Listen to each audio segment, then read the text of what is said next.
তো গাইস দেখো, আজ সকালে যখন আমি টিভিতে মোটু পাতলুর কার্টুন দেখতেছিলাম, তারপর আমি ভাবলাম কেন না মোটু পাতলুর সঙ্গে দেখা করতে যাওয়া যায়। মোটু পাতলুর বাড়ি হচ্ছে ফুরফুরি নগরে, তাই ফুরফুরি নগরকে যেতে হলে আমার একটা হেলিকপ্টার লাগবে, কিন্তু আমার তো হেলিকপ্টার নেই। আমার হেলিকপ্টার নাই তো কি হয়েছে, তবে আমার একটা বন্ধুর হেলিকপ্টার আছে।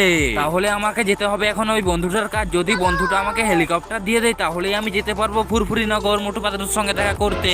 আরে ওই তো সেই বন্ধুটা। এই বন্ধু, তুই কি তোর হেলিকপ্টারটা আমাকে একটু দিবি? কিসের জন্য দিতে হবে রে তোকে? আরে তাহলে আমি মোটু পাতলুর সঙ্গে দেখা করতে যেতাম ফুরফুরি নগর। দিতে পারি, একটা শর্ত আছে তবে। কি শর্ত? তাড়াতাড়ি বল আমাকে। সবাই যদি এই ভিডিওটাতে একটা লাইক করে চ্যানেলটিকে সাবস্ক্রাইব করে দেয় তাহলে তোকে আমি হেলিকপ্টারটা দেবো। তাহলে গাইস তোমরা এই ভিডিওটাতে একটা লাইক করে চ্যানেলটিকে সাবস্ক্রাইব করে দাও প্লিজ গাইস, সাবস্ক্রাইব করে দাও। সবাই লাইক করে সাবস্ক্রাইব করে দিয়েছে, তুই এরপর হেলিকপ্টারটা নিয়ে যেতে পারিস।